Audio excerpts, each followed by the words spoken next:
यो रेडियो नेपाल हो। बिहान 7 बजेको समाचारमा स्वागत छ। म प्रवीण पोखरेल। सुरुमा प्रमुख समाचार।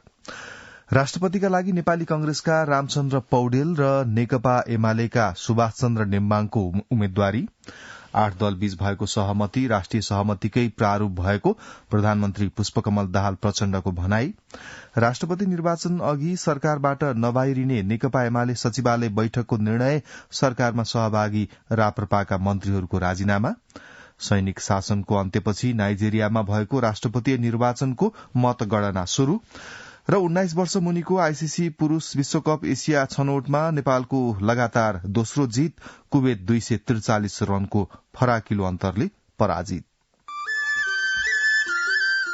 सुन त, भोलिको मिटिङको लागि सबैलाई फोन गर्यो? छैन सर, मेरो मोबाइलमा ब्यालेन्स नै थिएन। अलि पछि गर्छु ल्यान्डलाइनबाट।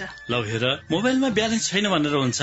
तिमीलाई थाहा छैन यस कार्यालयले नेपाल टेलिकमको कर्पोरेट युजर ग्रुप अर्थात सीयूजी सेवा लिएको छ। तिम्रो नम्बरलाई पनि सीयूजीमा सहभागी गराउ न। अनि सर, मेरो त प्रिपेड नम्बर हो नि। अहिले नेपाल टेलिकमले प्रिपेड र पोस्टपेड दुवै फोनमा सीयूजी सेवा लागू गरिसकेको छ। सीयूजीमा आबद्ध भएपछि हाम्रो कर्मचारीहरू बीच निशुल्क र नेपाल टेलिकमको नेटवर्कमा सस्तो दरमा फोन तथा एसएमएस गर्न र डाटा चलाउन पाइन्छ नि। तिमीलाई थप जानकारी चाहिएमा नेपाल टेलिकमको वेबसाइट www.ntc.net.np मा हेर न। नेपाल टेलिकम, राष्ट्रको संचार।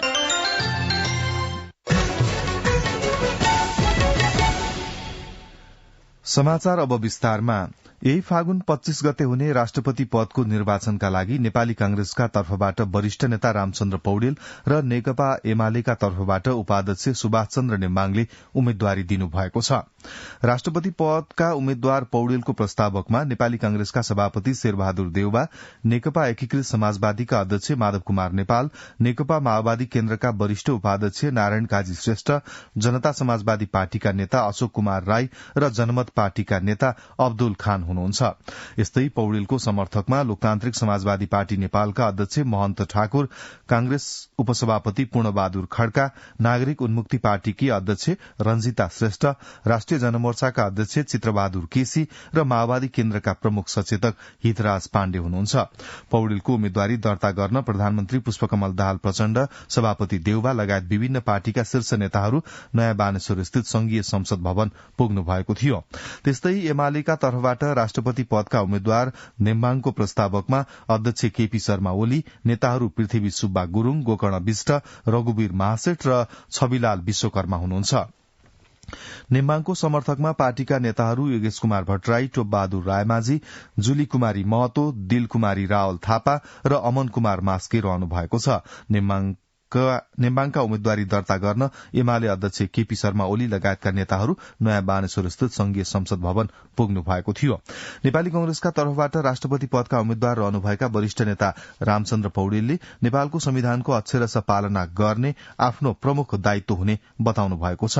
राष्ट्रपतिको निर्वाचनका लागि उम्मेद्वारी दिएपछि संचारकर्मीहरूसँग कुरा गर्नुहुँदै वरिष्ठ नेता पौडेलले संविधान संघीय लोकतान्त्रिक गणतन्त्रको रक्षा र गणतन्त्रलाई संस्थागत गर्न आफ्नो भूमिका रहने बताउनुभयो। नेता पौडेलले हालसम्मको परिवर्तनका उपलब्धिलाई रक्षा गर्दै मुलुकको उन्नति अगाडि बढ़ाउने र राष्ट्रिय एकता तथा अखण्डतालाई सबल बनाउने कार्यमा सहयोग गर्ने बताउनुभयो।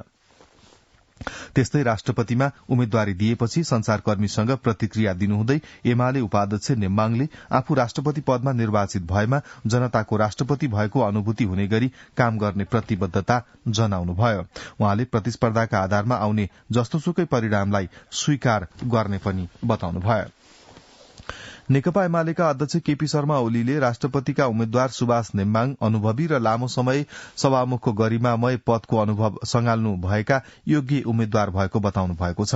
राष्ट्रपतिमा नेम्बाङको उम्मेद्वारी दर्तापछि संघीय संसद भवन नयाँ बानेश्वरमा संचारकर्मीसँग कुरा गर्नुहुँदै अध्यक्ष ओलीले एमालेका उम्मेद्वार सर्वस्वीकार्य मात्र नभई स्वागतको विषय बन्ने विश्वास पनि व्यक्त गर्नुभयो। यस्तै राष्ट्रपतिमा नेपाली कंग्रेसका वरिष्ठ नेता रामचन्द्र पौडेलको उम्मेद्वारी पछि संचारकर्मीसँग कुरा गर्नुहुँदै नेपाली कांग्रेसका प्रवक्ता डाक्टर प्रकाश शरण महतले राष्ट्रपतिको निर्वाचन लगत्तै सत्ता समीकरण परिवर्तन हुने विश्वास व्यक्त गर्नुभयो। प्रवक्ता डाक्टर प्रवक्ता डाक्टर महतले राष्ट्रपतिको उम्मेद्वारीले सत्ता समीकरणको ढोका खोलेको पनि उल्लेख गर्नुभयो। नेपाली कंग्रेसका नेता डाक्टर शेखर कोइरालाले संविधानको रक्षा र विधिको शासन सुदृढ़ तुल्याउन वरिष्ठ नेता पौडेलको उम्मेद्वारी भएको उल्लेख गर्नुभयो। संसदीय प्रणालीमा सरकार फेरबदल भइरहनु सामान्य विषय भएको बताउँदै उहाँले राजनैतिक स्थिरता कायम गर्न मद्दत पुग्ने विश्वास पनि व्यक्त गर्नुभयो। नेकपा एकीकृत समाजवादीका उपमहासचिव प्रकाश ज्वालाले केन्द्रको गठबन्धनले समग्र राष्ट्रिय राजनीतिमा नै प्रभाव पार्ने र राष्ट्रपति तथा उपराष्ट्रपतिको निर्वाचनले संघीय सरकार र प्रदेश सरकारमा समेत फेरबदल हुन सक्ने बताउनुभयो। जनता समाजवादी पार्टी जसपा नेपालका कार्यकारिणी सदस्य राजकिशोर यादवले कांग्रेसले संविधान निर्माण र रक्षाका निम्ति पहल कदमी लिएको हुनाले सहकार्य गरेर जानुपर्ने भावनाका साथ नयाँ गठबन्धन संघदेखि प्रदेशसम्म विस्तार हुने विश्वास व्यक्त गर्नुभयो। नेकपा एमाले राष्ट्रपति निर्वाचन अघि सरकारबाट नबाहिरिने निर्णय गरेको छ। हिजो बसेको एमाले सचिवालय बैठकले राष्ट्रपति निर्वाचनसम्म सरकारबाट नबाहिरिने निर्णय लिएको हो। सचिवालय बैठकपछि एमाले उपमहासचिव पृथ्वी सुब्बा गुरूङले तत्काल सरकार नछाड्ने र एमालेका तर्फबाट राष्ट्रपतिको उम्मेद्वार उपाध्यक्ष सुभाष नेमाङलाई बनाउने निर्णय गरेको जानकारी दिनुभएको थियो। बैठकले एमालेका तर्फबाट राष्ट्रपतिका उम्मेद्वार नेमाङलाई समर्थन गर्नका लागि कांग्रेस बाहेक अन्य पार्टीलाई पत्राचार गर्ने निर्णय पनि गरेको छ। बैठकले राष्ट्रपति निर्वाचनको मितिसम्म पुस 10 गतेको सहमति कार्यान्वयनको पहल गर्ने निर्णय समेत गरेको छ। बैठकले पार्टीका केन्द्रीय सदस्य दुर्गा प्रसाईलाई पार्टीबाट निष्कासन गर्ने निर्णय गरेको पनि उपमहासचिव गुरूङले जानकारी दिनुभयो। नेकपा एमाले राष्ट्रपतिको निर्वाचनमा आफ्ना उम्मेद्वारलाई सहयोग गर्न नेपाली कांग्रेस बाहेक संसदमा सहभागी रहेका सबै राजनीतिक दललाई औपचारिक पत्र पठाएको छ। एमाले केन्द्रीय कार्यालयका सचिव भीष्म अधिकारीले कांग्रेस बाहेक संसदमा रहेका सबै राजनीतिक दल सहित स्वतन्त्र सांसदलाई एमालेका तर्फबाट राष्ट्रपतिका उम्मेद्वार सुभाष चन्द्र नेमाङलाई सहयोग गर्न अनुरोध गर्दै पत्र पठाएको जानकारी दिनुभएको छ। जनता समाजवादी पार्टी जसपाले राष्ट्रपतिमा नेपाली कांग्रेसका उम्मेद्वारलाई समर्थन गर्ने औपचारिक निर्णय गरेको छ। जसपा कार्यकारिणी समितिको बैठकले राष्ट्रपतिमा कांग्रेसको उम्मेद्वारलाई समर्थन गर्ने निर्णय गरेको प्रचार विभाग प्रमुख पूर्ण बस्नेतले जानकारी दिनुभएको छ। प्रधानमन्त्री पुष्पकमल दाहाल प्रचण्डले संसदमा प्रतिनिधित्व गर्ने 8 दल बीच भएको सहमति राष्ट्रिय सहमतिकै प्रारूप भएको बताउनु भएको छ। प्रधानमन्त्री निवास बालुवाटारमा महेन्द्र नारायण निधिको 101औं जन्म जयन्तीका अवसरमा हिजो आयोजित कार्यक्रममा प्रधानमन्त्री प्रचण्डले संसदका 8 दल बीच भएको सहमति ऐतिहासिक र राष्ट्रिय सहमतिकै प्रारूप भएको बताउनु भएको हो। प्रधानमन्त्री प्रचण्डले विगतमा जसरी संसद विघटन संविधानमाथि आक्रमण गरियो त्यो प्रवृत्ति अन्त्य नभइसकेकाले पनि लोकतान्त्रिक मूल्य मान्यता र संविधानका पक्षधर शक्तिहरू एक ठाउँ उभिएको बताउनुभयो। प्रधानमन्त्री प्रचण्डले राष्ट्रिय सहमतिकै लागि एमाले अध्यक्ष केपी ओलीसँग प्रस्ताव गरे पनि सम्भव नभएको र संविधान लोकतान्त्रिक मूल्य र मान्यता नस्वीकार्ने शक्तिहरूसँगको सहकारी सहज हुँदैन भन्ने निष्कर्षका साथ एक ठाउँ उभिएको बताउनुभयो। प्रधानमन्त्री प्रचण्डले नयाँ सरकार गठनपछि केही सूचक सकारात्मक देखिए पनि अर्थतन्त्र संकटमुक्त नभएको बताउनुभयो। कार्यक्रममा नेकपा एकीकृत समाजवादीका अध्यक्ष माधव कुमार नेपाल, नेपाली कांग्रेसका वरिष्ठ नेता रामचन्द्र पौडेल, नेता शरद सिंह भण्डारी, विमलेन्द्र निधि लगायतले महेन्द्र नारायण निधिको योगदानबारे चर्चा गर्नुभएको थियो। सरकारमा सहभागी राष्ट्रिय प्रजातन्त्र पार्टीका मन्त्रीहरूले राजीनामा दिनुभएको छ। हिजो दिउँसो प्रधानमन्त्री निवास बालुवाटार पुगेर उहाँहरूले प्रधानमन्त्री पुष्पकमल दाहाल प्रचण्ड समक्ष राजीनामा बुझाउनु भएको हो। राष्ट्रिय प्रजातन्त्र पार्टीका तर्फबाट सरकारमा सहभागी उपप्रधान तथा ऊर्जा जलस्रोत तथा सिंचाई मन्त्री राजेन्द्र लिङदेन, शहरी विकास मन्त्री विक्रम पाण्डे, कानून न्याय तथा संसदीय मामिला मन्त्री ध्रुवबहादुर प्रधान र ऊर्जा राज्य मन्त्री दीपक बहादुर सिंहले राजीनामा दिनुभएको प्रधानमन्त्रीको सचिवालयले जनाएको छ। त्यसअघि बसेको केन्द्रीय कार्य सम्पादन समिति र संसदीय दलको संयुक्त बैठकले राष्ट्रपति निर्वाचनमा पछिल्लो विकसित घटनाक्रमको समीक्षा गर्दै सरकारबाट फिर्ता हुने निर्णय गरेको थियो। बागमती प्रदेश सरकारमा सहभागी राष्ट्रिय प्रजातन्त्र पार्टी राप्रपाका मन्त्रीहरूले पनि राजीनामा दिनुभएको छ। प्रदेश सरकारमा सहभागी राप्रपाका 3 जना मन्त्रीहरूले हिजो साँझ मुख्यमन्त्री शालिग्राम जमकट्टेल समक्ष सामूहिक राजीनामा बुझाउनु भएको हो। राप्रपाका तर्फबाट सरकारमा सहभागी खानेपानी ऊर्जा तथा सिंचाई मन्त्री उद्धव थापा, वन तथा वातावरण मन्त्री राजु विष्ट र उद्योग पर्यटन तथा सहकारी मन्त्री डम्बर तामाङले संयुक्त रूपमा राजीनामा बुझाउनु भएको हो। जनता समाजवादी पार्टी नेपालका अध्यक्ष उपेन्द्र यादवले राष्ट्रपति निर्वाचनका कारण वर्तमान सरकार फेरबदल हुने बताउनु भएको छ। जसपा अध्यक्ष यादवले जनकपुर विमानस्थलमा हिजो संचारकर्मीसँग संक्षिप्त कुरा गर्नुहुँदै राष्ट्रपति निर्वाचन पश्चात सरकार परिमार्जन हुने र आफूहरूको पार्टी पनि सरकारमा जाने बताउनुभयो। उहाँले अहिले परिवर्तन भएको समीकरणले सरकार पनि फेरबदल हुने र उपराष्ट्रपति जसपाले पाउने दावी पनि गर्नुभयो। अध्यक्ष यादवले नयाँ समीकरणको सरकार निर्माण भएपछि मध्य प्रदेशमा कुनै समस्या नआउने र प्रदेश सरकारले थप अधिकार पाउने पनि बताउनुभयो। जनता समाजवादी पार्टीकी नेत्री एवं प्रतिनिधि सभा सदस्य शहनाज रहमानको निधन भएको छ। भक्तपुरको घ्याम्पे डाँडामा वनभोज खान गएका बेला 62 वर्षीय सांसद रहमानलाई हृदयघात भएको थियो।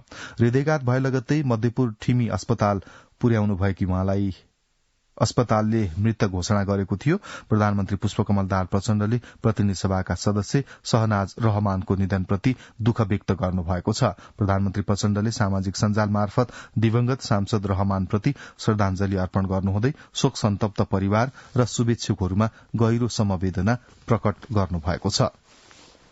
नेपाली कंग्रेसका नेता एवं सांसद डाक्टर चन्द्र भण्डारीको स्वास्थ्यमा क्रमिक सुधार हुँदै गएको छ। काठमाडौँको बुद्धनगर स्थित आफ्नै घरमा ग्यास चुहिएर विस्फोट हुँदा घाइते हुनुभएका डाक्टर भण्डारीको स्वास्थ्यमा सुधार हुँदै गएको पारिवारिक स्रोतले बताएको छ। भारतको नेशनल बर्न सेन्टर मुम्बईमा उपचार गराइरहनुभएका नेता भण्डारीको शरीरको तापक्रम, धड्कन, गति, श्वास प्रश्वासको दर, रक्तचाप सबै सामान्य अवस्थामा रहेको भण्डारीका आफन्त मीन प्रसाद भण्डारीले जानकारी दिनुभएको छ। कानून व्यवसायी महिलाहरूको 30औं राष्ट्रिय सम्मेलन 30 बुँदे वीरगंज घोषणा पत्र जारी गर्दै हिजो सम्पन्न भएको छ। पेशागत उत्कृष्टता हाम्रो प्रतिबद्धता भन्ने मूल नाराका साथ आयोजना गरिएको सम्मेलनमा समग्र महिला अधिकारको अवस्था र स्वतन्त्र न्यायपालिकाका लागि कानून व्यवसायी महिलाको भूमिका, संघीय संरचनामा महिला सहभागिता, पेशागत चुनौती, हिंसा पीड़ितको न्यायमा पहुँचको अवस्था र निशुल्क सहायता लगायतका विषयमा विभिन्न छलफल गरी वीरगंज घोषणा पत्र जारी गरी सम्पन्न भएको हो।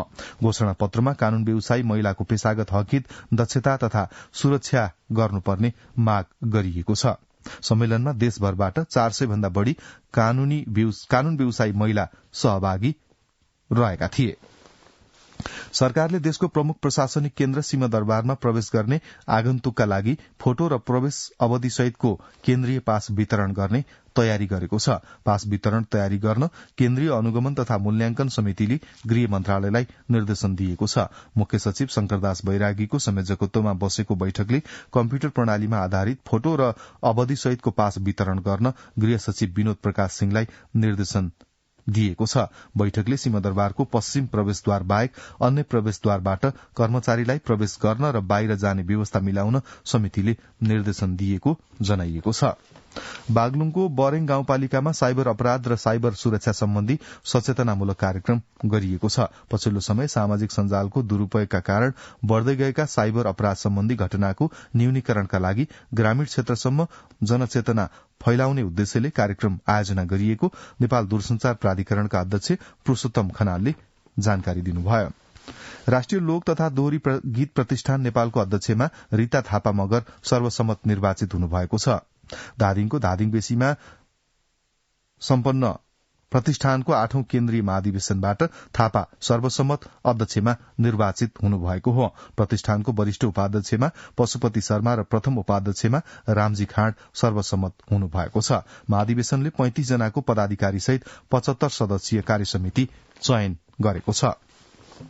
मकवानपुरको कैलाश गाउँपालिका 6 धुम्सी खर्कका जितबहादुर मोक्तानको घरबाट 15 क्विन्टल बढ़ी लागू औषध गाँजा, चरेस र हतियारसहित 5 जनालाई नियन्त्रणमा लिएको प्रहरीले जनाएको छ।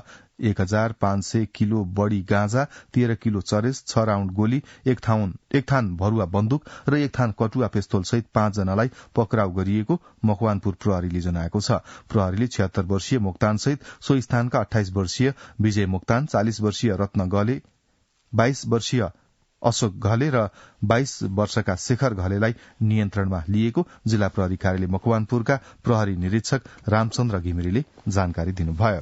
सुनसरीको बर्जु गाउँपालिकामा 29 जनामा दादुराको संक्रमण पुष्टि भएको छ। 2 हप्ताको अवधिमा बर्जुमा 29 जना दादुरा संक्रमित भेटिएको स्वास्थ्य कार्यालय सुनसरीका प्रमुख सागर प्रसाईले जानकारी दिनुभयो। 29 जनामा दादुरा देखिएपछि यही फागुन 16 गतेदेखि आपतकालीन कार्य योजना सहितको खोप अभियान अघि बढ़ाइएको प्रमुख प्रसाईले बताउनुभयो। शंकास्पद केस परीक्षणका क्रममा रहेकाले संख्या थप बढ़न सक्ने स्वास्थ्य कार्यालय सुनसरीले जनाएको छ। इलामको रोङ गाउँपालिकामा रहेको प्रसिद्ध धार्मिक स्थल पाथिभरा मन्दिर व्यवस्थापनको जिम्मा गाउँपालिकाले लिएको छ। व्यवस्थापनको जिम्मा गाउँपालिकाले लिएपछि मन्दिरबाट दिनौं उठ्ने भेटी गाउँपालिकाको आमदानीको रूपमा रहने र त्यसबाट मन्दिरको संरक्षण र प्रवर्धनमा टेवा पुग्ने विश्वास गरिएको छ। राजकुमार दाहालको यो रिपोर्ट। गाउँपालिका अध्यक्ष मणिकुमार स्याङबोले दिलीप राईको अध्यक्षतामा 19 सदस्यीय नयाँ समिति गठन गरी व्यवस्थापनको जिम्मा लगाउने कार्य सम्पन्न भए सँगसँगै इलामको प्रसिद्ध धार्मिक स्थल पाथिभरा मन्दिर गाउँपालिका मातहतमा आएको हो। गाउँपालिकाले बनाएको समितिले काम पनि शुरू गरिसकेको छ। मन्दिरको विकास प्रवर्धन लगायत काम गर्ने गरी जिम्मेवारी हस्तान्तरण गरिएको छ। यो सँगै अब पाथिभरा मन्दिरको भेटी चन्दादाताको सहयोगमा कुनै दुरूपयोग नहुने बताउनुहुन्छ गाउँपालिका अध्यक्ष मणिकुमार स्याङबो। अब सबै पारदर्शी हुन्छ। तपाईले दिनुभएको दान दक्षिणा सुव्यवस्थित ढंगले यस क्षेत्रको विकासमा हामी प्रयोग गरेर अगाडि बढ्नेछौं। छुट्टै एक संस्थाको मातहतमा रहेको उक्त मन्दिरको सञ्चालन तथा व्यवस्थापनको सम्पूर्ण जिम्मेवारी गाउँपालिकामा रहने गरी ल्याउन लामो समयदेखि पहल भइरहेको थियो। गाउँपालिकाले पाथिभरा संरक्षण तथा व्यवस्थापन ऐन 2079 तयार गरी गाउँसभाबाट गत माघ 11 गते पारित गरेको थियो। स्थानीय सरकार सञ्चालन ऐन 2074 को दफा 11 अनुसार कार्यविधि बनाई जैविक विविधता तथा धार्मिक क्षेत्रको संरक्षण गर्ने गरी मन्दिर गाउँपालिकाको स्वामित्वमा ल्याइएको हो।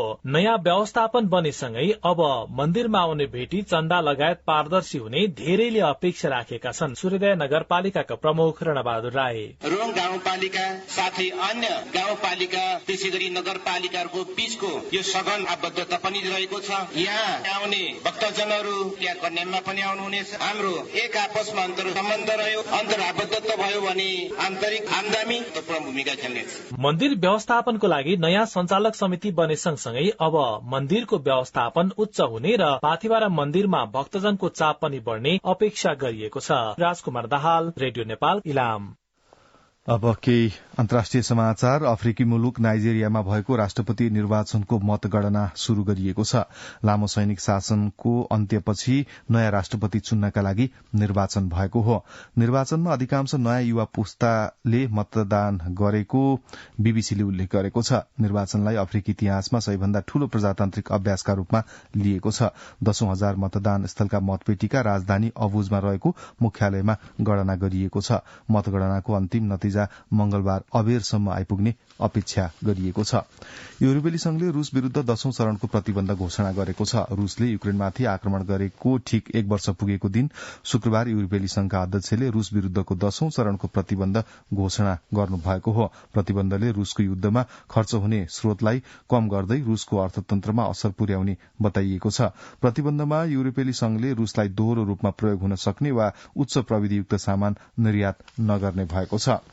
फ्रान्सका राष्ट्रपति इमानुएल मैक्रोले आगामी अप्रिलको शुरूमा चीन भ्रमण गर्ने र युक्रेनमा जारी युद्ध अन्त्यका लागि रूसलाई दबाव दिन बेजिङलाई आग्रह गर्नुहुने बताउनु भएको छ।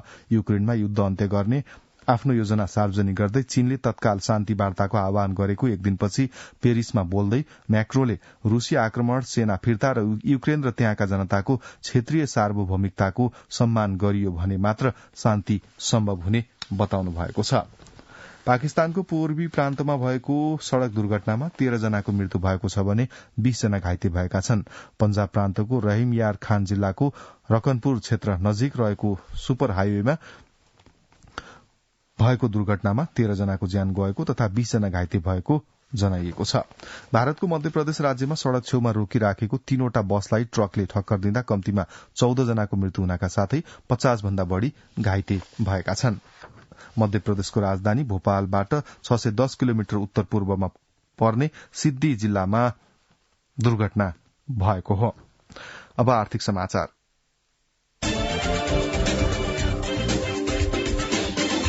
नेपालको आर्थिक वृद्धि आगामी 3 वर्षमा क्रमशः वृद्धि भई 8% पुग्ने लक्ष्य अघि सारिएको छ। राष्ट्रिय योजना आयोगले मध्यकालीन खर्च संरचना 2080-81, 81-82 र 82-83 तयार पार्दै आगामी 3 वर्षमा 8% को आर्थिक वृद्धि दर हासिल गर्ने लक्ष्य अघि सारेको हो। योजना आयोगले आगामी आर्थिक वर्ष 2080-81 मा 6% को आर्थिक वृद्धि दर हासिल गर्ने अनुमान गरेको छ। त्यस्तै आर्थिक वर्ष 2081-82 मा 7.4% र आर्थिक वर्ष 2082-83 मा 8% को आर्थिक वृद्धि कायम रहने अनुमान आयोगले गरेको छ। चालू आर्थिक वर्षमा 8% को आर्थिक वृद्धिको लक्ष्य सरकारले राखेको भए पनि 4.5% बराबर मात्रै आर्थिक वृद्धि रहने योजना आयोगले अनुमान गरेको छ। चालू आर्थिक वर्षमा सरकारले उपभोक्ता मुद्रास्फीति 7% को वाञ्छित सीमाभित्र राख्ने लक्ष्य राखेको थियो। यस वर्ष मुद्रास्फीतिले वाञ्छित सीमा नागेर 7.5% सम्म पुग्न सक्ने अनुमान योजना आयोगले गरेको छ। आगामी 3 वर्षभित्र नेपालको प्रति व्यक्ति आयमा उल्लेखनीय सुधार हुने पनि आयोगले अनुमान गरेको छ। सरकारले आगामी आर्थिक वर्षको बजेट तर्जुमाको काम अघि बढाएको छ। योजना आयोगका उपाध्यक्ष मीन बहादुर श्रेष्ठको अध्यक्षतामा बसेको बजेट स्रोत समितिको बैठकले आगामी आर्थिक वर्षको बजेटको सीमा तय गरी नेपाल सरकारका सम्बद्ध निकायहरूलाई बजेटको सिलिङ समेत पठाएको छ। बैठकले बजेटको मार्गदर्शन तथा ढाँचा तयार पारी संवैधानिक निकाय तथा विषय क्षेत्रगत मन्त्रालयलाई पठाइसकेको राष्ट्रिय योजना आयोगका प्रवक्ता डाक्टर रामकुमार फुयालले जानकारी दिनुभयो। समितिको बैठकले त्रिवर्षीय मध्यकालीन खर्च संरचना तथा आर्थिक वर्ष 80-81 को वार्षिक कार्यक्रमको खाका सहितको बजेट तर्जुमा सम्बन्धी मार्गदर्शन तथा ढाँचा 2079 पनि तयार पारी स्वीकृत गरेको छ। सो समितिको बैठकले आर्थिक वर्ष 2080-81 का लागि 16 खर्ब 88 अर्ब 40 करोड़को सीमाभित्र रही बजेट तर्जुमाका लागि सिलिङ निर्धारण गरेको हो। आगामी आर्थिक वर्षको बजेट सिलिङ चालू आर्थिक वर्षको विनियोजित बजेट भन्दा 1 खर्ब 5 अर्ब 43 करोड़ले कम रहेको छ।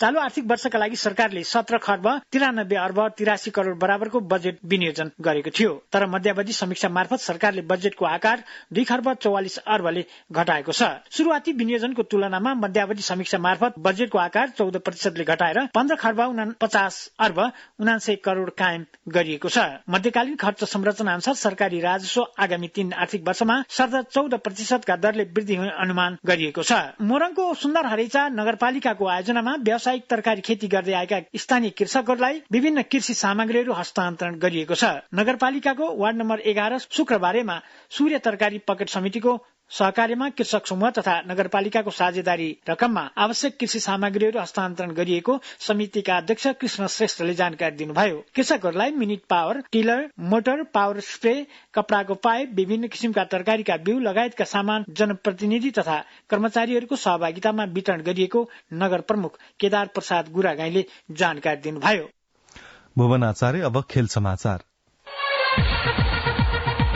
आईसीसी U19 पुरूष विश्वकपको एसिया छनौट प्रतियोगितामा नेपालले लगातार दोस्रो जित निकालेको छ। शनिबार भएको दोस्रो खेलमा नेपालले कुवेतलाई 243 रनको फराकिलो अन्तरले पराजित गरेको हो। यूएई स्थित मालिका क्रिकेट मैदानमा नेपालले दिएको 344 रनको लक्ष्य पछ्याएको कुवेतले 30.5 ओभरमा अल आउट हुँदै 100 रन मात्र बनायो। कुवेतका लागि जुधा सालधानाले 26 रन बनाउँदा रसिन मोहम्मदले 19 रन बनाए। किशोरी भाइ हिन्चु 16 रनमा आउट हुँदा अन्य खेलाड़ीले दोहोरो अंकमा रन बनाउन सकेनन्। नेपालका लागि आकाश चन्दले 6 तथा हेमन्त धामी र दिपेश कण्डेलले समान 2-2 विकेट लिए। त्यसअघि पहिले ब्याटिङ गरेको नेपालले 50 ओभरमा 7 विकेट गुमाएर 343 रन बनाएको हो। नेपालका लागि ओपनर अर्जुन कुमाल र कप्तान देव खनालले शानदार शतक प्रहार गरेका थिए। कप्तान खनालले 117 बलमा 9 चौका तथा 3 छक्काको सहयोगमा 125 रन बनाए। ओपनर अर्जुन कुमालले 112 बलमा 12 चौकाको सहयोगमा 108 रन बनाउँदै आउट भएका थिए। विशाल विक्रम केसीले 14 बलमा 23 रन बनाउँदा दीपक डुम्रे 16 बलमा 20 रनमा अभिजित रहे। दीपक बोहराले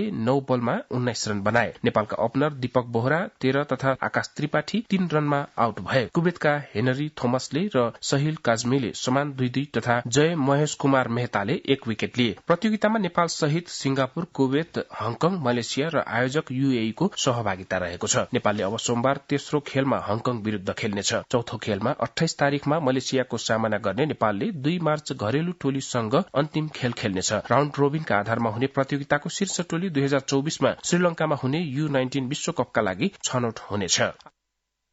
रमेश टमाटा। अब मौसम। आज देशका पहाड़ी भागमा आंशिक बदली रही प्रदेश 1 बागमती गण्डकी प्रदेशका पहाड़ी भागमा मेघ गर्जनसहित फाटफुट वर्षा हुनुका साथै प्रदेश 1 बागमती गण्डकी प्रदेशका उच्च हिमाली तथा पहाड़ी भागमा हल्का हिमपात हुने जल तथा मौसम विज्ञान विभागले जनाएको छ।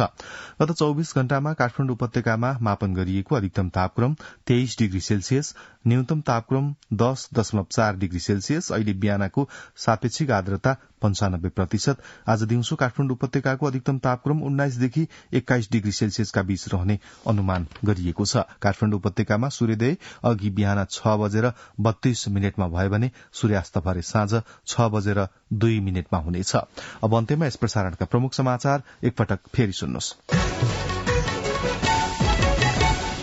राष्ट्रपतिका लागि नेपाली कांग्रेसका रामचन्द्र पौडेल र नेकपा एमालेका सुभाष चन्द्र नेम्बाङको उम्मेद्वारी, 8 दलबीच भएको सहमति राष्ट्रिय सहमतिकै प्रारूप भएको प्रधानमन्त्री पुष्पकमल दाहाल प्रचण्डको भनाई, राष्ट्रपति निर्वाचन अघि सरकारबाट नबाहिरिने नेकपा एमाले सचिवालय बैठकको निर्णय, सरकारमा सहभागी राप्रपाका मन्त्रीहरूको राजीनामा, सैनिक शासनको अन्त्यपछि नाइजेरियामा भएको राष्ट्रपति निर्वाचनको मतगणना शुरू र 19 वर्ष मुनिको आईसीसी पुरूष विश्वकप एसिया छनौटमा नेपालको लगातार दोस्रो जीत, कुवेत 243 रनको फराकिलो अन्तरले पराजित। यसका साथै बिहान 7 बजेको समाचार यही सकिन्छ। रेडियो नेपाल सुन्दै रहनुहोला। हवस् त, नमस्ते।